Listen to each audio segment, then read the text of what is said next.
नमस्कार, शाम के 5 बजने को है। दंगल में आप सभी का स्वागत है। मैं हूं आपके साथ चित्रा त्रिपाठी। ज्ञानवापी मस्जिद पर घमासान जारी है, कोर्ट में भी और सियासत में भी जारी है। लेकिन इन सब के बीच विवाद में जमीयत उलेमाए हिंद भी कूद गई है। देवबंद में आज की बैठक में जमीयत के कई नेताओं ने संबोधन किया, लेकिन बड़ी बात अध्यक्ष महमूद मदनी ने कही। वो भावुक भी हो गए। मदनी ने कहा कि देश में मुसलमानों को अजनबी बना दिया गया है। उन्होंने कहा कि सिर्फ हमारा जिगर जानता है कि हम कितनी मुश्किलों में हैं। मदनी ने यह भी कहा कि हमें नफरत को प्यार से हराना होगा। सवाल है कि मदनी भावुक तो हुए, लेकिन क्या इस भावना से वो देश के मुसलमानों को साधना चाहते हैं? क्या मदनी इशारों में ज्ञानवापी पर मुसलमानों को भड़काना चाहते हैं? इन्हीं तमाम सवालों पर दंगल में बड़ी चर्चा हम करने वाले हैं, लेकिन उसके पहले ये रिपोर्ट देखिए। मायूसी के काम करने का शौक जरूर है,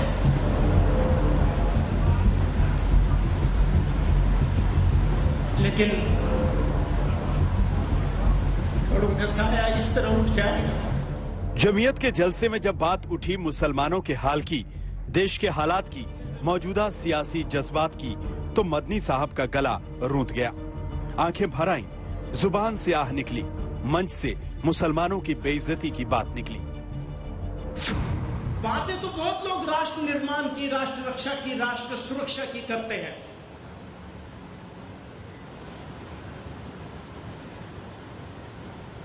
लेकिन जुल्म बर्दाश्त कर लेना, अन्याय अत्याचार को सह लेना, गालियां खा लेना, बेइज्जत हो जाना और बेइज्जत होकर भी खामोश रह जाना, ये कोई हमसे सीखे। भावुक मदनी ने मुसलमानों पर जुल्म का जिक्र किया, समाज में बढ़ती नफरत पर फिक्र किया। किसी सियासतदान का सीधे तौर पर नाम नहीं लिया, लेकिन इशारों में बीजेपी और योगी सरकार पर निशाना साध दिया। वो चाहते क्या है, उनका एक्शन प्लान क्या है?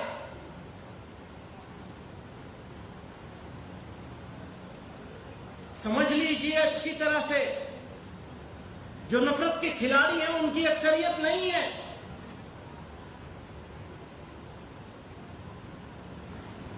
पहले तो वो बहुत छोटी अकलियत थे, आज वो जरा ज्यादा नजर आ रहे हैं, विजिबल हो गए। और अगर हमने उन्हीं के लबो लहजे में जवाब देना शुरू किया तो वो अपने मकसद में कामयाब हो जाएंगे। नफरत का बाजार सजाने वाले, नफरतों की दुकान खोलने वाले लोग मुल्क दुश्मन और गद्दार हैं। जमीयत उलेमाए हिंद का ये सम्मेलन ऐसे दौर में हो रहा है जब ज्ञानवापी मथुरा में मंदिर मस्जिद वाली कानूनी लड़ाई चल रही है। कहा जा रहा है कि ज्ञानवापी मथुरा और कुतुब मीनार मसले पर चर्चा के लिए बैठक बुलाई गई। रविवार को जमीयत की बैठक में इन मुद्दों पर चर्चा होगी। मस्जिद के मसलों को लेकर आगे की लड़ाई की रूपरेखा तय की जाएगी। मुसलमानों को लेकर जिस तरह की बातें की जा रही हैं, चाहे वो ज्ञानवापी से जुड़ा मामला हो या फिर वो कुतुब मीनार से जुड़ी हुई बातें हों, जहां जहां पे विवाद हैं, किस तरीके से मुसलमानों को या मुस्लिम कम्युनिटी को उसको फेस करना है, उसका जवाब देना है, कैसे अदालत में अपनी बात रखनी है। लेकिन जमीयत के किसी भी फैसले से पहले मदनी कह रहे हैं कि हर दुख को सह लेंगे, पर मुल्क पर आंच नहीं आने देंगे। जमीयत उलमा का ये फैसला है कि हम दुखों को सह लेंगे, लेकिन अपने मुल्क पर आंच नहीं आने देंगे। जमीयत की बैठक में मंदिर मस्जिद वाली कानूनी जंग पर जो भी फैसला हो, लेकिन इशारों में बीजेपी पर हमला बोल मदनी ने यूपी का सियासी पारा बढ़ा दिया। नेता कह रहे हैं बीजेपी राज का नारा है सबका साथ, और ऐसे बयानों के पीछे सिर्फ मुसलमानों को भड़काने की साजिश। भारतीय जनता पार्टी शुचिता के साथ पूरे देश के सभी नागरिकों को साथ लेकर के चलती है। आदरणीय प्रधानमंत्री नरेंद्र मोदी जी ने जो नारा दिया, सबका साथ सबका विकास सबका विश्वास, उसी के तहत हम सब काम करते हैं।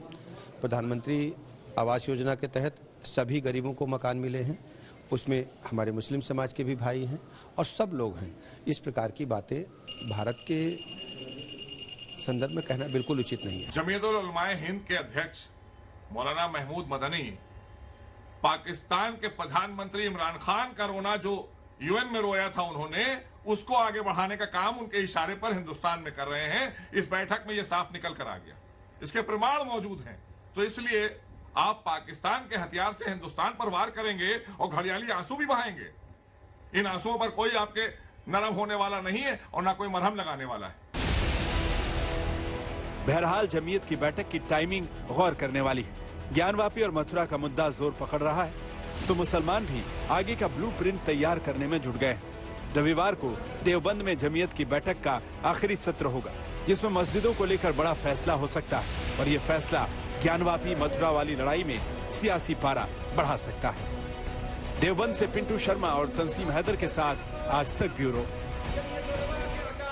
शिवलिंग पर घमासान है, देवबंद में ये ज्ञान है, इसी मुद्दे पर चर्चा की शुरुआत करेंगे। खास मेहमान जुड़ चुके हैं, उनका परिचय आपसे करवा देती हूं। भारतीय जनता पार्टी के राष्ट्रीय प्रवक्ता के शर्मा जी इस वक्त हमारे साथ मौजूद हैं। अमीक जमई स्पोक्स पर्सन है समाजवादी पार्टी के, इस वक्त हमारे साथ जुड़ चुके हैं।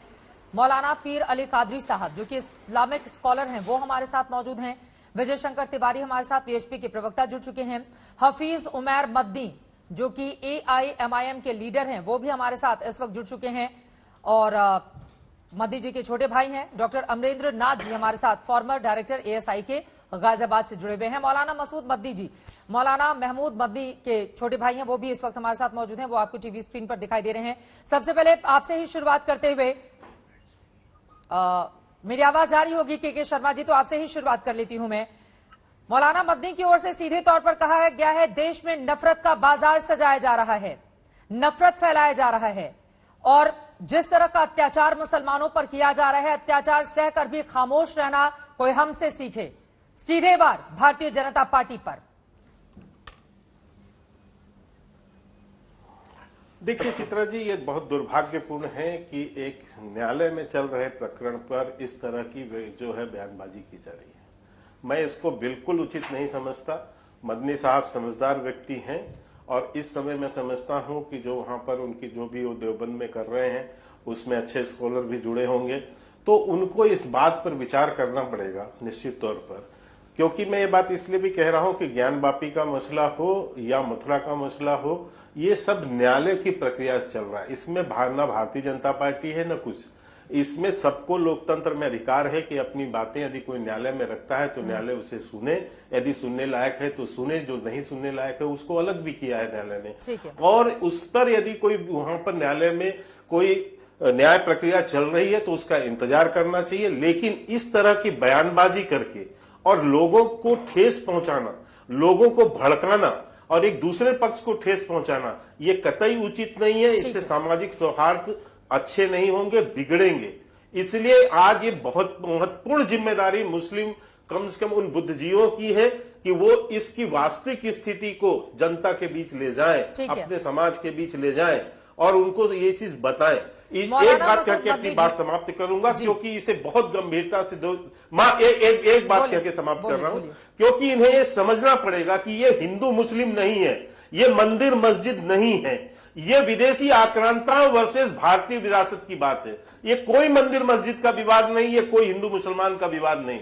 लेकिन इसे अपने मुस्लिम उससे जोड़ कर यदि ये चलेंगे तो निश्चित तौर से कहीं ना कहीं इस तरह की भाषा और ऐसी शब्दावली बाहर आएगी जो कि देश के हित के लिए सीधे आपके पास आते हुए, एक तो महमूद मद्दी के लिए बीजेपी कह रही है कि घड़ियाली आंसू बहाने से काम नहीं चलेगा, और दूसरा मेरा सवाल है इसी से जुड़ा हुआ, देश में कहां कहां आपको लग रहा है कि माहौल खराब है? अगर ज्ञानवापी के मुद्दे पर ये आंसू गिरे हैं तो मामला तो कोर्ट में है। ऐसा तो है नहीं कि सरकार या फिर प्रशासन वहां पर काम को अंजाम दे रहा है। जो कुछ भी हो रहा है वो कोर्ट के दिशा निर्देश के बाद हो रहा है। जो चीजें भी सामने आई हैं कोर्ट के दिशा निर्देश के बाद सामने आई हैं। इस देश में एक सिस्टम है और वो सिस्टम काम कर रहा है।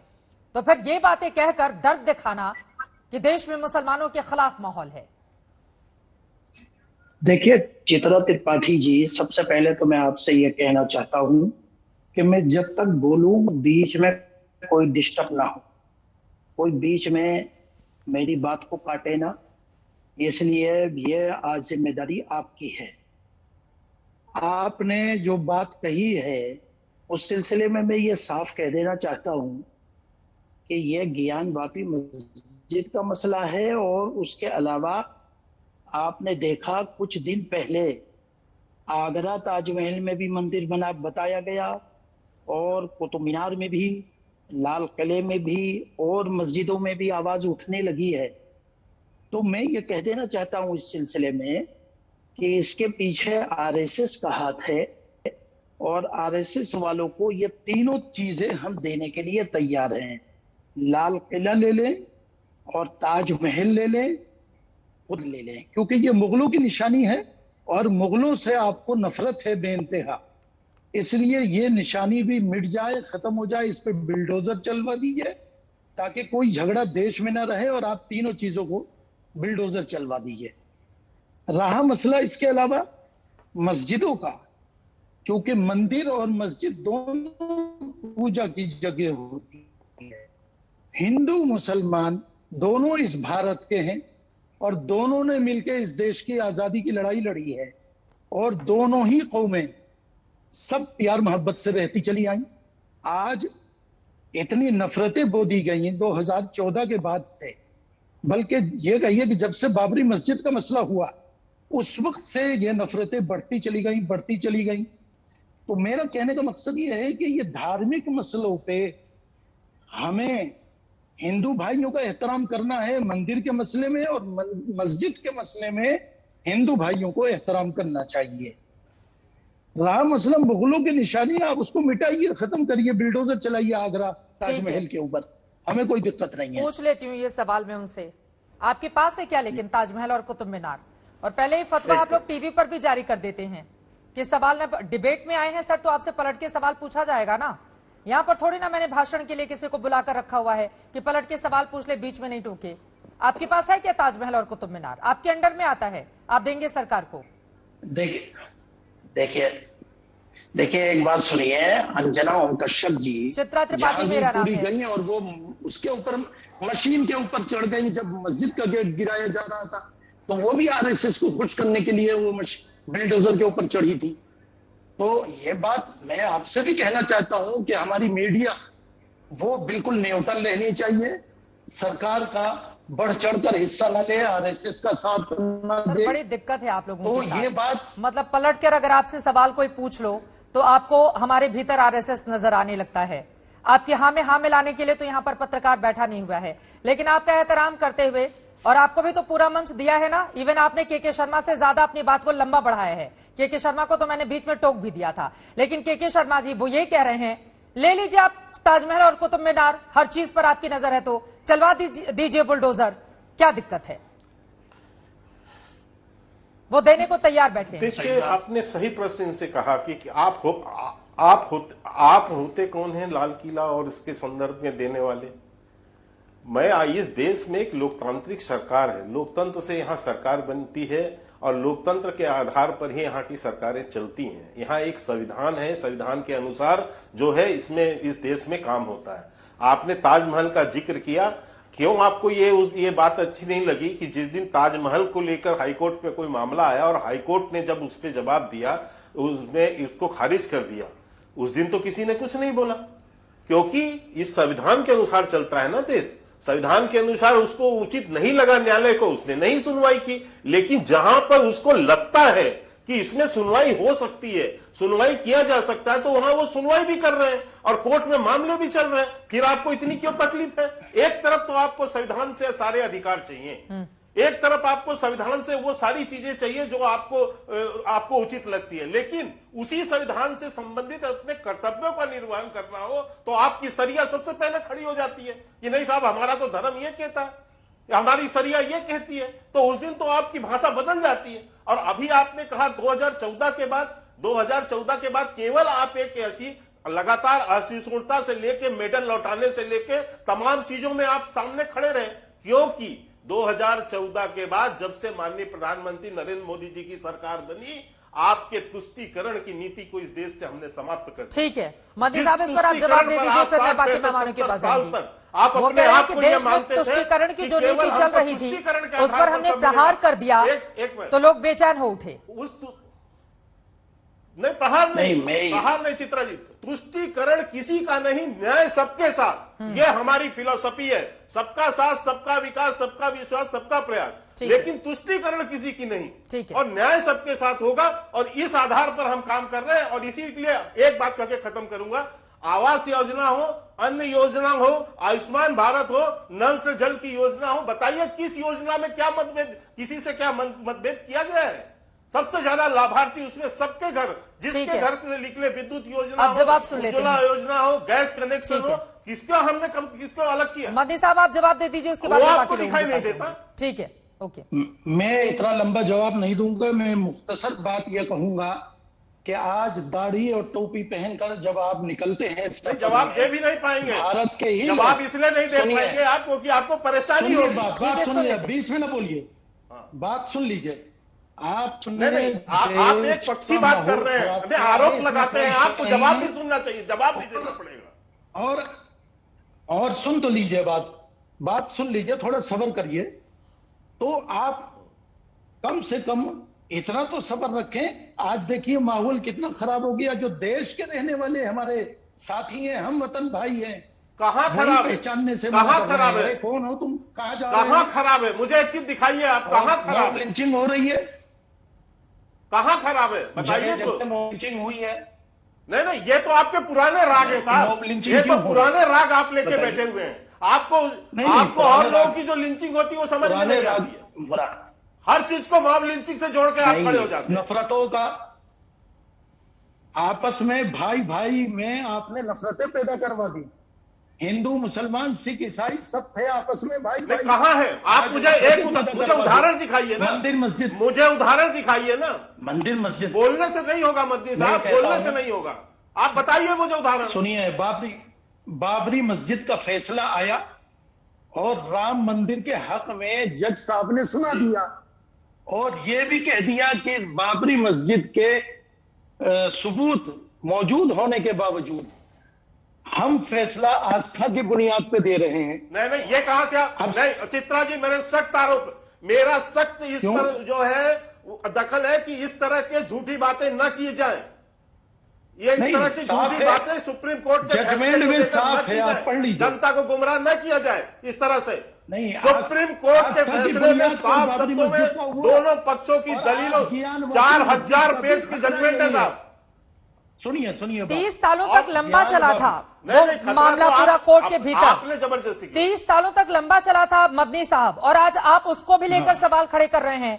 और ज्ञानवापी को लेकर देखिए, मेरा सीधा सा सवाल है, ज्ञानवापी का मामला भी कोर्ट में है, दोनों पक्षों की ओर से बात रखी जा रही है। शुक्रवार को जो सुनवाई हुई है इसमें 2 घंटे सिर्फ मुस्लिम पक्ष ने बोला है।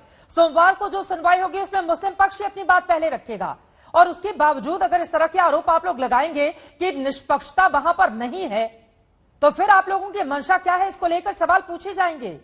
जो बातें मुस्लिम पक्ष कहता है वो देश को दिखाया जाता है, बताया जाता है। इसी वजह से आप बैठे हुए हैं और हमारे साथ अमित जमे भी बैठे हुए हैं, स्टूडियो में भी मौलाना साहब हमारे साथ बैठे हुए हैं। उसके बावजूद आप लोग बोलेंगे कि नहीं, एक तरफा चीजें हो रही हैं। चित्रा जी, आप तो इतना गुस्से में बोल रही हैं, ये बात मुनासिब नहीं है आपके लिए। आप क्यों गुस्सा कर रही हैं? आप तो ठंडे दिमाग से बोलिए ना। मैं ये कह देना चाहता हूं कि बाबरी मस्जिद का मसला इस तरीके से आया कि आस्था की बुनियाद पे हो गया। आज ज्ञानवापी मस्जिद के सिलसिले में भी बहुत से लोग ये कह रहे हैं कि कहीं ये भी आस्था के ऊपर ना हो जाए फैसला। आस्था के ऊपर तब होगा ना जब ये प्रमाणित होगा कि वो शिवलिंग है। आस्था के ऊपर तब होगा जब प्रमाणित होगा कि मंदिर को तोड़कर मस्जिद बनाया गया था। अगर इस तरह की चीजें हिंदू पक्ष की ओर से दावे किए जा रहे हैं तो ये तो अभी कोर्ट में मामला है ना, इंतजार कर लीजिए। हो सकता है कल को यही साबित हो जाए कि वो शिवलिंग नहीं फव्वारा है। कम से कम कोर्ट का तो ध्यान रखें हम सब लोग। कोर्ट को फैसला देना है ना। आप अभी से ये कह रहे हैं, आप समझ रहे हैं आप क्या बोल रहे हैं? आप अभी से इस बात का दावा कर रहे हैं कि साबित हो सकता है कि सुप्रीम कोर्ट के ऊपर एतमाद है हम लोगों को। सुप्रीम कोर्ट के ऊपर एतमाद है और सुप्रीम कोर्ट से उम्मीद है फैसला सही तो फिर आपने बाबरी ढांचे का निर्णय पर विश्वास क्यों नहीं? फिर बाबरी ढांचे के निर्णय पर आपको विश्वास क्यों नहीं? डॉक्टर अमरेंद्र नाथ जी हमारे साथ बैठे हुए हैं। हम बाबरी पर नहीं जाते हुए ज्ञानवापी पर ही रहेंगे और मंत्री साहब की ओर से जो बयान दिया गया है, जो आंसू छलके हैं, उसी पर डिबेट को आगे बढ़ाएंगे। अब बाबरी का विवाद खत्म हो चुका है, कोर्ट का फैसला आ चुका है, सर्वमान्य है। एक तरफ मंदिर बन रही है, दूसरी तरफ मस्जिद बन रहा है। अब उसको वहीं पर छोड़ देते हैं, आगे बढ़ते हैं, ज्ञानवापी पर रहते हैं। अमरेंद्र नाथ जी, सीधे आपके पास आते हुए, आप चूंकि एएसआई के फॉर्मर डायरेक्टर रहे हैं, अभी आप मुस्कुरा रहे थे जब मोदी साहब की ओर से ताजमहल और कुतुब मीनार के संदर्भ में अपनी बातें रखते हुए बुलडोजर चलाने का ज्ञान दिया गया। क्या है इसके पीछे की वजह, और अभी जो मौजूदा स्थिति बनी हुई है उसको देखकर क्या समझ में आता है आपको?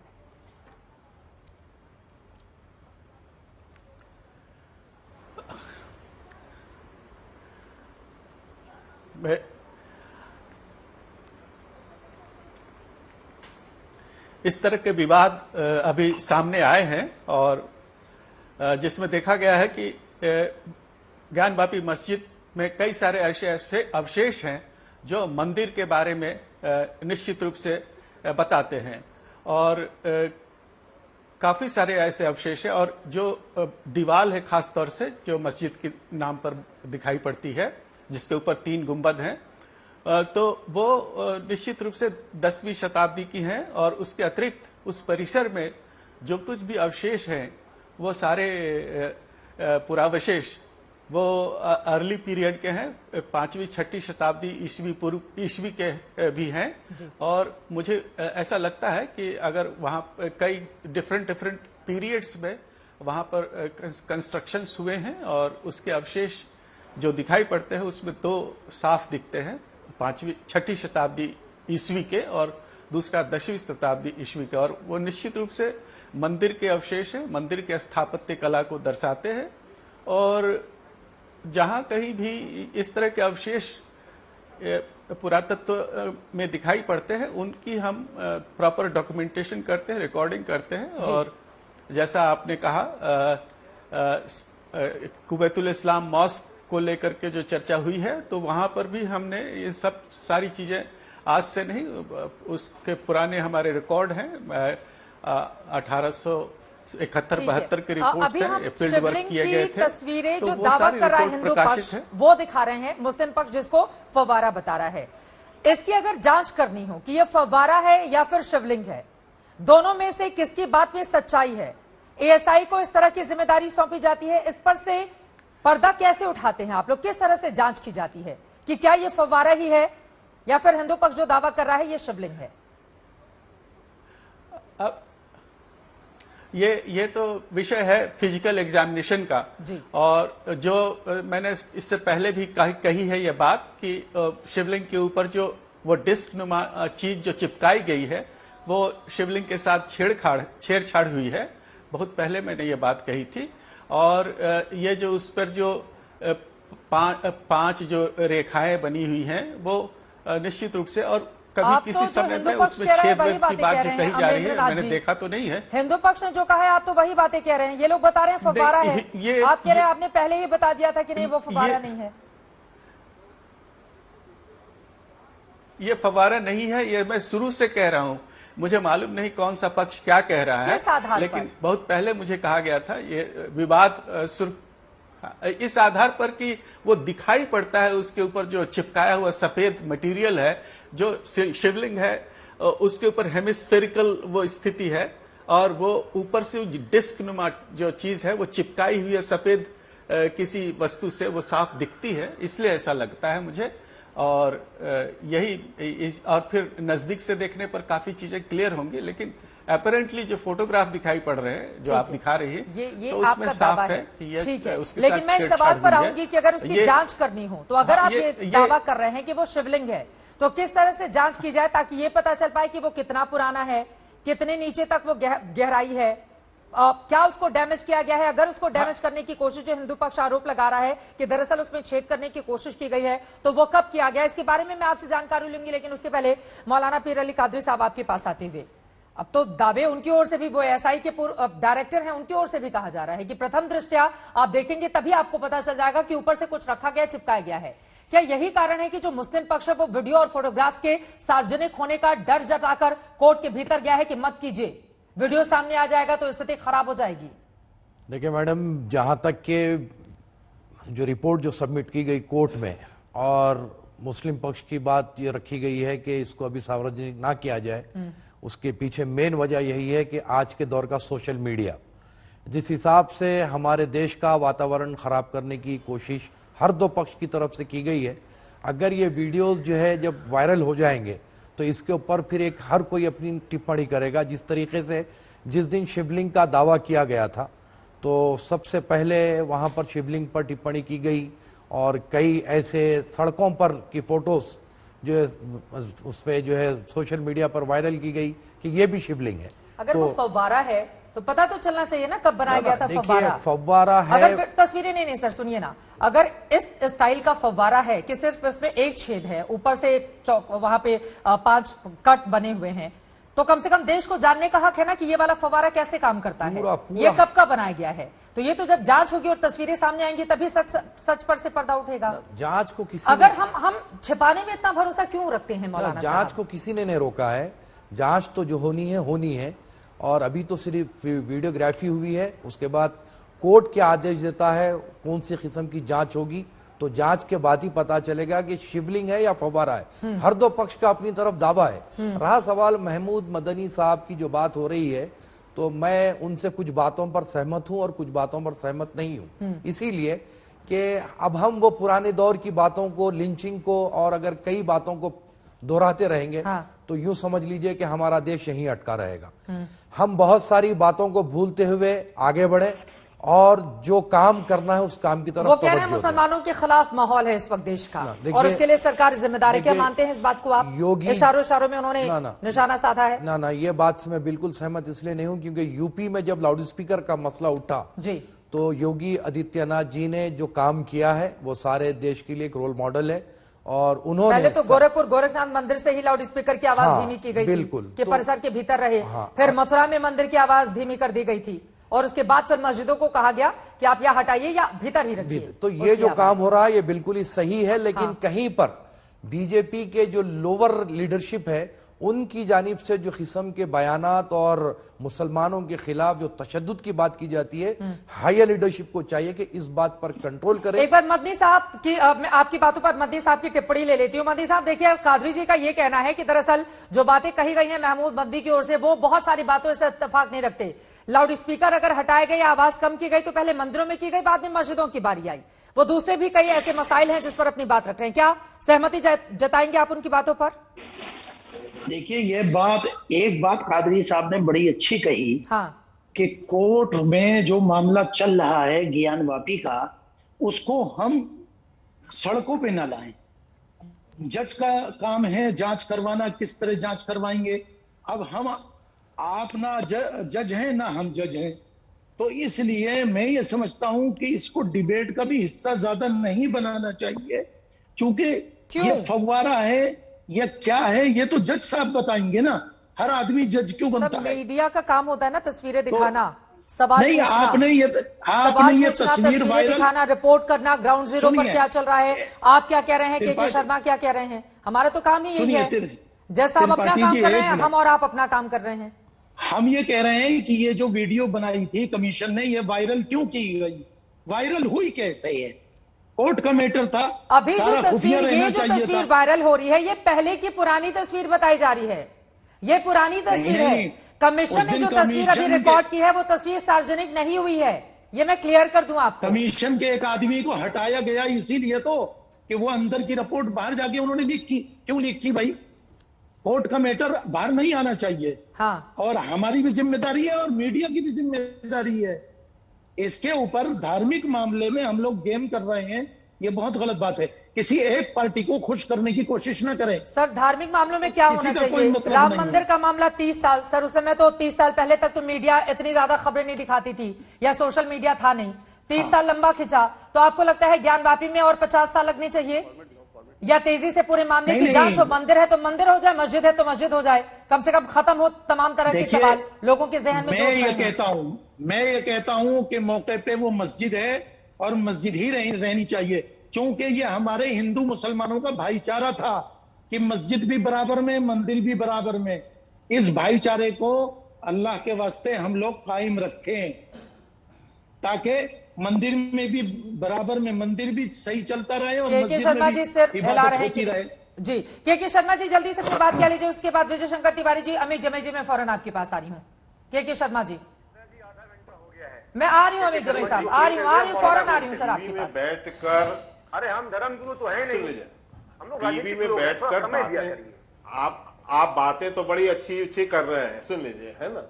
अब मैं बोल लूं अमीक भाई इसलिए, लेकिन एक चीज बताइए मुझे मदनी साहब, जब जिस दिन कोर्ट का आदेश आया सर्वे करने का, उससे पहले किसने बयानबाजी वहां की? कौन कह रहा था कि हमारे जो है लाश के ऊपर से चढ़ के जाना पड़ेगा, हम सर्वे नहीं होने देंगे? कौन लोग वहां सड़क पे उतर के जो है विरोध कर रहे थे? कौन लोग वहां कमीशन के लोगों को घुसने नहीं दिया? ये 7 मई की घटना क्या है? क्यों? ये न्यायालय के आदेश थे। न्यायालय के आदेश के विरुद्ध में एक समाज कैसे खड़ा हो सकता है? और फिर उसके कारण से फिर सुनवाई को होनी पड़ी। तो ये इस तरह का क्यों? यदि सर्वे न्यायालय, आप कह रहे हैं कि हमें न्यायालय पे पूरा भरोसा है, तो मैं ये कहता हूं कि न्यायालय ने यदि ये निर्णय कमीशन बना के कहा कि आप इसके यहां का सर्वे कीजिए, तो फिर वो सर्वे होने दिया जाता। विरोध की जड़ तो वहां से चालू होती है। फिर दूसरा, जब आप कहते हैं कि ज्ञान वापी मस्जिद था, है और रहेगा, आप सुन लीजिए, एक मेरी बात पूरी होने दीजिए। जब इस तरह की बयानबाजी होती है, तो आप जैसे बुद्धिजीवी मुस्लिम स्कॉलर्स जो हैं, वो क्यों निकल के बाहर ये नहीं कहते कि क्यों साहब ये जो बोल रहे हैं ये हम इसके पक्ष में नहीं है? उस दिन आप लोग अपनी जबान क्यों बंद कर देते हैं? जिस दिन यहां से अब जो भारत में घटने वाली घटना का अलकायदा का प्रमुख जिस दिन उसका समर्थन करता है, उस घटना का, उस दिन आप लोग निकल के क्यों नहीं कहते? मैंने इसी टीवी चैनल पर बैठ के कहा था कि आज मुस्लिम समाज के लिए बहुत बड़ी चुनौती का समय है कि अलकायदा का प्रमुख इस तरह के एक मामले पर जो है भारत के उसके मुसलमानों को का समर्थन करके और लोगों को बदनाम कर रहा है। आज चाहिए मुस्लिम धर्मगुरुओं को कि वो निकले और एक कहे कि अलकायदा के उससे हमारा कोई लेना देना नहीं है। लेकिन आप उस दिन जबान बंद करके क्यों बैठते हैं?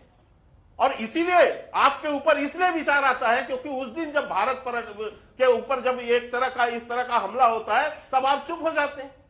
जब आपके तरफ से जो है किसी जांच की जो है विरोध की जाती है, तब ये विषय उठते हैं। आप छोड़ते हैं, जैसा अभी आप न्यायालय का सम्मान की बात कर रहे हैं, छोड़ दीजिए न्यायालय के ऊपर में। हम तो यही कह रहे हैं आपको, क्यों उस पर आए दिन क्यों ओवैसी बयानबाजी करते हैं? आप कहते हो हमारा नेता नहीं है, लेकिन आप तो रोकिए, तो समाज को तो समझाइए। ठीक है, जल्दी से एक लाइन में, उसके बाद आपके पास हम ऐसे बयानों का समर्थन नहीं करते। ठीक है, जल्दी से मदनी साहब, उसके बाद मैं आ रही हूँ अमित जमई जी आपके पास। मैं इसका ये जवाब देता हूं कि अलकायदा का प्रमुख कौन है, किसने बयान दिया, और जो भी अलकायदा का प्रमुख है उससे हमारा कोई संबंध नहीं है और उसकी निंदा होनी चाहिए।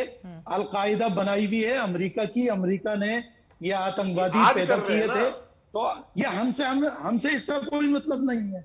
अलकायदा से हमारा देश है और सबसे पहले हमें देश को मजबूत करना चाहिए। क्यों नहीं बात करते? सुनिए बात तो सुन लीजिए, शांति के साथ बात सुन लीजिए। अलकायदा का निंदा हमें करनी चाहिए, जो भी है मसला। हमारा देश, सुनिए, हमें अपने देश की चिंता करनी है, देश मजबूत हो, भाईचारा बने, और भाईचारा उसी तरह बनेगा कि कोर्ट के मामले में कोई मुदाखलत न करे। हमारे ही बीजेपी के बहुत सारे लोग और आरएसएस के वो बयानात देते चले गए कोर्ट में, हम कोर्ट की बात नहीं मानेंगे अगर कोर्ट का फैसला मस्जिद का है। सर अब थोड़ा आगे बढ़ते हैं, चर्चा में आगे बढ़ते हुए अमित जमई को भी लेकर आते हैं। विजय शंकर तिवारी जी भी बड़े धैर्य से सुन रहे हैं सभी को। अमित जमई साहब, आपका पक्ष रखते हुए सीधे यहाँ पर देखिए, अभी तो बीजेपी और आरएसएस की ये बात कर रहे हैं कि माहौल को बिगाड़ने का काम बीजेपी आरएसएस कर रही है। आपके शफीकुर रहमान भी इस लाइन में सबसे आगे खड़े हुए नजर आते हैं। उनका बयान है, मैं पढ़ देती हूं, उस पर आप जवाब दीजिएगा। ज्ञानवापी मंदिर में कोई हिंदू धर्म से जुड़ा स्ट्रक्चर नहीं मिला है। मेरे घुटनों में तकलीफ है, वरना मैं जाकर देखता। मुसलमान शासकों ने कोई भी मंदिर ढाकर मस्जिद नहीं बनाई। अरे थोड़ा इंतजार कर लेते, कोर्ट में मामला है तो। पहले ही सर्टिफिकेट दे रहे हैं, खून की नदियां बह जाएंगी, इस तरह के बयान सामने आते हैं, तो उसमें तेजी से आप लोग भी तो आगे बढ़ रहे हैं ना। और सपा कतई खंडन नहीं करती है उनके बयान का। चित्रा मैं बहुत ही जिम्मेदारी के साथ माननीय अखिलेश यादव जी की तरफ से किसी भी तरह के इस बयान, हिंदू पक्ष से हो, मुस्लिम पक्ष से हो, बीजेपी से हो, आरएसएस से हो, समाजवादी पार्टी से हो, ये इस तरह की भाषा का प्रयोग सामान्य जीवन में, पब्लिक लाइफ में नहीं होना चाहिए।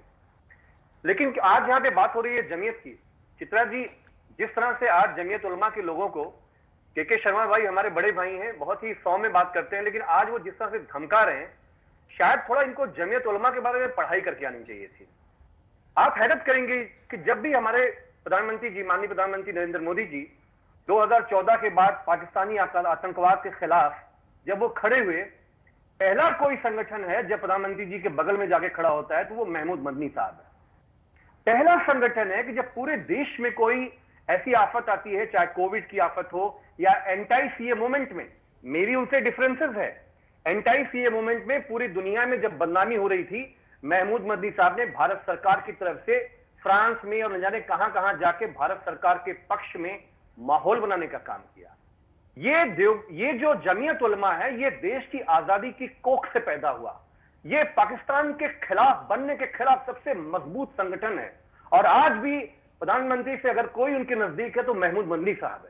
के शर्मा जी, थोड़ा सा बात को क्यों आंसू बहा रहे हैं? थोड़ा सा अच्छा होना चाहिए। जो प्रधानमंत्री के नजदीक है वो क्यों आंसू बहा रहा है फिर, ये बताते हुए कि देश में मुसलमानों के खिलाफ माहौल है? ये तो फिर आप ही ने खंडन कर दिया ना उनकी बातों का।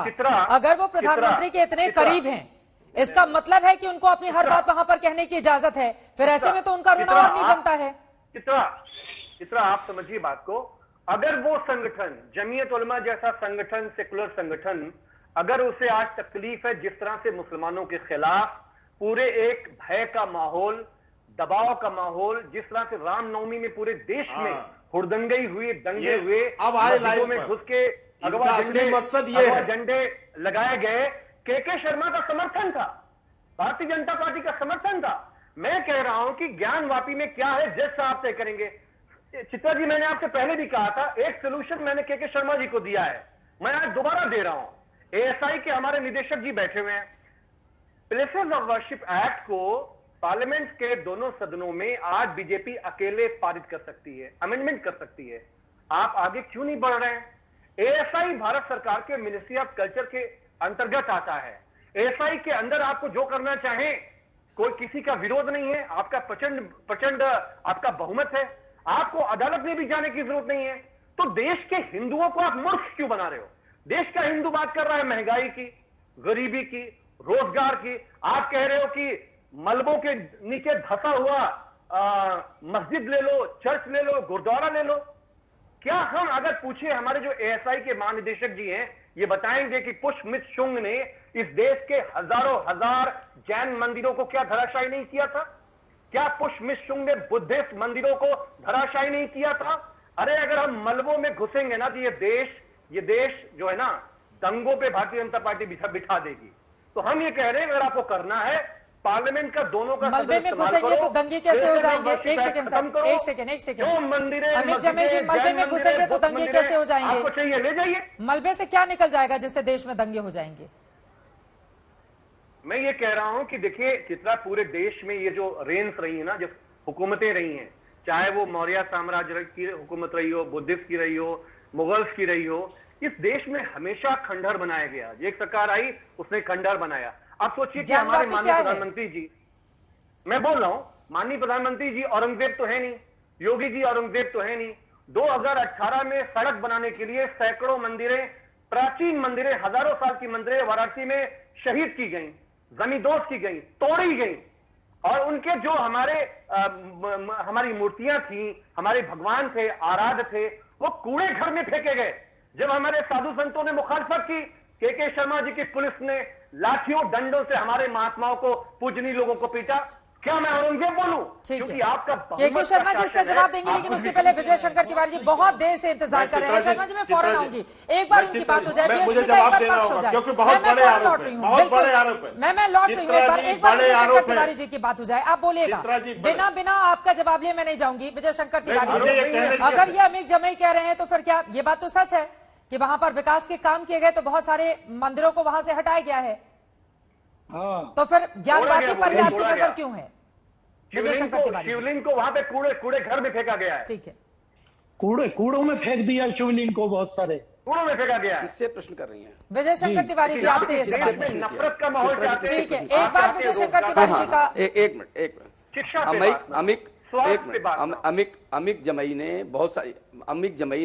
अमित जमई ने बहुत सारी बातें की हैं। उसमें सबसे बड़ी एक बात की है कि देश भर में जो भगवा झंडे फहराए गए उन्होंने नफरत फैला दी। यानी हरे झंडे फहराए जाते तो उनको बड़ी खुशी होती, यानी भगवा झंडों में नफरत फैलाई जाती है। संतों की बात कर रहे हैं, पूज्य संत की बात कर रहे हैं, हिंदुओं की बात कर रहे हैं, और भगवा झंडा जब आप बोल रहे थे वो चुप थे। अमित जमाई, ये तरीका ठीक नहीं। अमित जमाई, एक बार उनकी बात आप बोलिए। अमित जमाई धर्म का सम्मान करता है। देखो ना, देखो चित्रा, सम्मान करता है। ठीक है जमाई साहब, प्लीज एक सेकंड उनको बोले। जब आप इतने देर से बोल रहे थे वो बिल्कुल शांति से सुन रहे थे। ये तरीका ठीक है। जमाई जी की आवाज धीमी कीजिए प्लीज। कोई मुसलमान जमाई जी की आवाज धीमी कीजिए, विजय शंकर तिवारी को बोलने दीजिए। मारूंगा लाठी लाठी उसको जो देश के सौहार्द। अरे आपको किसने अधिकार दे दिया लाठी लाठी मारने के लिए? देश में कानून व्यवस्था, पुलिस प्रशासन है। प्लीज सर एक सेकंड शांति। देखो चित्रा, विजय शंकर तिवारी। देखो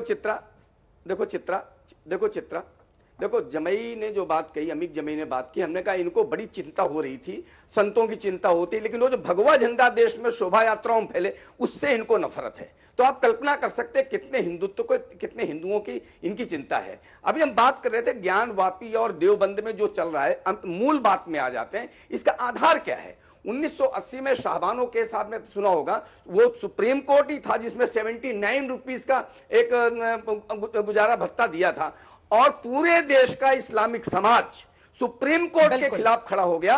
और खिलाफ क्या खड़ा हुआ? राजीव गांधी को धमकाने लगे कि अगर तुमने इसको नहीं बदला तो हम तुम्हारी सरकार बदल देंगे। और आपने देखा राजीव गांधी ने वो शाहबानो वाला केस वो पलट दिया। अब ये सुप्रीम कोर्ट की बात कर रहे हैं। आज 2014 के बाद मदनी साहब, अब इतना कम से कम इनको समझ में आ गया है कि वो सरकारें देश में नहीं है कि जब आप इस प्रकार से सारा काम करेंगे, सरकारें आपके आगे झुक करके देश हित की, लोकतंत्र की रक्षा करने वाले, संविधान के हित वाली निर्णय बदल देंगे। ऐसा होने वाला नहीं है। इनके भी दो आंखें हैं, हम हिंदुओं की भी दो आंखें हैं, मुस्लिमों की भी दो आंखें हैं। सब लोग वहां जाकर ज्ञानवापी में एक ही चीज देख रहे हैं, शिवलिंग देख रहे हैं। सब लोग वही भित्ति चित्र देख रहे हैं, वही कमल देख रहे हैं, वही स्वास्तिक देख रहे हैं, वही हिंदुओं के प्रतीक देख रहे हैं। इसके बाद भी इनको झरना दिखाई पड़ रहा है। सोच गलत है। वास्तव में ये कोई हिंदू मुस्लिम भाईचारा नहीं चाहते, नहीं लगे हैं। इस देश में कोई सौहार्द नहीं तो चाहते। फिर जांच की जरूरत है या फिर नहीं है? विजय शंकर तिवारी जी, बार बार ये आजादी की बात करते हैं, बार बार ये आजादी की बात करते हैं। चित्रा बार बार आजादी की बात करते हैं कि आजादी में हमारा खून बहा है। आप टर्की के लिए लड़ रहे थे, आप अंग्रेजों से लड़ रहे थे, लेकिन भारत के लिए लड़ रहे थे। आप लड़ रहे थे टर्की के बादशाह के लिए, आप अंग्रेजों से लड़ रहे थे, लेकिन टर्की के बादशाह के लिए लड़ रहे थे। अगर देश के लिए लड़े होते तो आज 5000 लोगों की संख्या लेकर देवबंद में ज्ञानवापी के लिए वहां बैठक नहीं कर रहे होते, देश के लोकतंत्र की बात नहीं कर रहे होते, देश की संविधान बताने की बात कर रहे हो। क्योंकि देश का संविधान और लोकतंत्र बचा हुआ है, उसको खराब करने की कोशिश आप लोग कर रहे हैं। जो सूट करता है उसके हिसाब से आप लोग सुप्रीम कोर्ट पर भरोसा करते हैं, जो लगेगा दिक्कत है तो फिर भरोसा खत्म होने लगता है। मैडम क्या गलत बोल रहे हैं विजय शंकर? ये विजय शंकर जी की बात को मैं लेकर चलूंगा। महमूद मदनी साहब ऐसे ही लोगों की तरफ इशारा कर रहे थे कि आज मुसलमानों पर जिस तरीके से टारगेट किया जा रहा है, मुसलमानों को जिस हिसाब से बात की जा रही है, इस देश में दूसरे दर्जे का शहरी बनाने की जो कोशिश की जा रही है, ये विजय शंकर जैसे लोग ही है जो आज हमारे देश का वातावरण खराब कर रहे हैं। अरे हम तो संवाद के लिए भी तैयार है। मौलाना महमूद बैठे हैं, पूछिए ना, आप जिस हिसाब की गुफ्तगू कर रहे हैं इससे सौहार्द बाकी नहीं रहेगा, इससे सौहार्द बिगड़ेगा। गलत बात की? अरे हमने इस देश के लिए जंगली की तो किसके लिए है? क्या बात करते हैं आप? कौन से टर्की के बादशाह के लिए मुसलमानों को दो अंदर के बनाना चाहते हैं? गलत बात। आप ही लोग हैं जो देश का वातावरण बिगाड़ रहे हैं। देश में दामाद बनकर रह रहे थे, बिल्कुल कतई गलत। नहीं मिल रहा है। आप अपनी सियासी रोटियां सेकने के लिए सब काम करते हैं आप लोग। बिल्कुल यही सच्चाई है। हाँ बस यही कहिए, आप यही कह सकते हैं और इसी से देश के हालात को बिगाड़ सकते हैं। मैं तो ये कह रहा हूं कि हम तो संवाद के लिए तैयार है। मैं तो 1 महीने से अपील कर रहा हूं कि हर दो धर्म के लोग बैठे संवाद करें, सच्चाई समझने की कोशिश करिए। अरे जनाब देश की सच्चाई तो समझते हैं, लेकिन आप कब समझने के लिए तैयार हैं? शिव का, ये भगवान शिव का देश है, ये राम का देश है मदनी साहब। ये देश राम का भी है, ये देश ख्वाजा का भी है, ये बात को ध्यान में रखिए। करेंगे तो ये देश ख्वाजा का भी है, ये देश राम का भी है। टीवी में बोलना और जमीन पर करना दोनों में अंतर है। दोनों का है, जमीन पर दोनों का है। जमीन पर करना आप नहीं कह सकते। यहाँ पर हर धर्म का हक है, विश्वास करेगा। ठीक है, के शर्मा जी, ठीक है, अमित जी मैं उसके बाद में आ रही हूँ। के शर्मा 2024 की तैयारी कर रहे हैं, ये सुन लो कान खोल के, ये 2024 की तैयारी कर रहे हैं। के शर्मा जी, मौलाना मसूद मदनी बोल रहे हैं 2024 की तैयारी कर रहे हैं लोग आप ज्ञानवापी के मसले पर। हाँ साहब, तो 2024 के लिए हमारे पास डेवलपमेंट के 1000 मुद्दे हैं। मदनी साहब चिंता मत कीजिए, 2024 भी और आने वाले 25-30 साल भूल जाइए। ये बताइए, ये आप हटा लीजिए दिमाग से। ये तो हम डेवलपमेंट करके और जनता का जन समर्थन, सुन लीजिए, जनता के जन समर्थन से हम बहुत लंबे समय तक जो है सरकार में रह के जनता की सेवा करेंगे। इसके लिए आप चिंता मत कीजिए। अब इसको जबई साहब को थोड़ा शांत कीजिए, जबई साहब को शांत कीजिए। सर चित्रा जी, ऐसा किए उचित नहीं है। उसके बाद आप बोलिएगा, ठीक है, बोलिए के शर्मा जी। सुन लीजिए, अब मैं बता दूं कि जमई जैसे जो वामपंथी माइंडसेट के लोग हैं, इनका तरीका ही है लोगों को गुमराह करना, झूठ बोलना। इसीलिए मेरी बात को मैंने तो पहले ही कहा कि वहां जो 5000 लोग बैठे हुए स्कॉलर लोग बैठे हैं, तो वहां से अपेक्षा है हमें। इसीलिए मैंने कहा कि आज सबसे बड़ी जो है जिम्मेदारी उन धर्मगुरुओं की है, उन स्कॉलर लोगों की है जो वहां पर बैठे हुए। लेकिन इसके अलावा इसलिए इसको इस रूप में नहीं लेना चाहिए। लेकिन इसके बावजूद मैं एक मिनट थोड़ा सा बंद कराइए ना। अरे भाई, मुझे पता है जमई, मुझे पता है किसके पास क्या है, ज्ञान मत दो। अब मैं पहला झूठ तो ये जो लगातार ये कर रहे हैं। अरे सुन लो भाई ना, तो गरीब चित्रा जी ये कैसे हो सकता है, मैं कैसे बोलूंगा? तो आप मूर्ख बनाना हिंदुओं को बंद कर दो। के शर्मा, आपकी राजनीति का जो है ना, हम पर्दाफाश करना बहुत अच्छे से जानते हैं। बंद करा सकते हैं तो मैं बोलूं। अभी तो इलेक्शन खत्म हुए हैं और अभी जिन मुद्दों को लेकर आप जनता के बीच आए थे उस पर मैंडेट मिला है, 5 राज्यों का मैंडेट आया है। कम से कम उसका सम्मान करते हुए ये तमाम, एक सेकंड सर सुनिए ना, ये तमाम अहम मुद्दे हैं, ये तमाम अहम मुद्दे हैं। लेकिन इसका क्या मतलब हुआ कि जिस मुद्दे पर आपको बुलाया गया है यहाँ पर चर्चा करने के लिए, विषयांतर मत होइए ना। जिस मुद्दे पर बुलाया गया है उस पर तो कम से कम अपनी बात रखिए। मैं आपसे पूछ रही हूं कि आप कह रहे हैं कि मलबे को हटाकर देश का माहौल खराब किया जाएगा। अरे मलबा है तो उसको हटाया ही जाना चाहिए, मलबे को तो हटाना चाहिए ना। मलबा क्यों होता है? किसी के भी घर में होगा, उसको हटा देना चाहिए। उसमें क्या है, वो सच सामने आना चाहिए। हम लोग इतना ज्यादा छिपाने में भरोसा क्यों करते हैं? आखिर क्या है वहां के अंदर कि बार बार पिटीशन दायर किया जा रहा है कि नहीं वीडियो सामने नहीं आए? क्यों नहीं सामने आए? हालांकि कोर्ट को फैसला करना है, लेकिन सामने आ जाएगा तो क्या हो जाएगा उससे? और क्या हम छिपा रहे हैं? उसके भीतर ऐसा क्या है? मुझे जवाब देना है प्लीज। चित्रा जी, मैं नहीं बता रहे हैं, वो ये कह रहे हैं। चित्रा जी, मुझे जवाब देना है प्लीज। ठीक है शर्मा जी, आप 2 लाइन में बोलिए, आप इंतजार करते रह जाएंगे, फिर समय खत्म हो जाएगा। वो बोलेंगे बीच में, मैं कैसे मना कर सकती हूँ? जल्दी से अपनी बात खत्म। नहीं, मैं केवल इतना कहना, जहां तक 1991 का कानून का मसला है, कोर्ट सुनवाई कर रहा है, जिला कोर्ट में चल रहा है, आगे आ जाएगा सच्चाई, उसमें आपत्ति क्या है? आप सुनवाई होने दीजिए। लेकिन आज मेरी इच्छा जरूर थी कि आज जो वहां, चलिए आपकी जो इच्छा थी उसको आगे कभी मैं सुन लूंगी, वक्त हमें इतने की इजाजत देता है। लेकिन अपने आप में बेहद महत्वपूर्ण एक तरफ विपक्ष आरोप लगा रहा है कि दरअसल 2024 की तैयारी में बीजेपी अभी से लग गई है, जबकि दूसरी तरफ बीजेपी के दावा है कि ज्ञानवापी मामले में जो भी सच है वो सामने आना ही चाहिए। इस पूरे मामले में सोमवार को माननीय अदालत की ओर से क्या फैसला सुनाया जाता है, क्या वीडियो और फोटो रिलीज की जाएगी, दूसरों को भी देखने की इजाजत होगी या फिर नहीं होगी, इस पर लगातार रहेगी आज तक की नजर।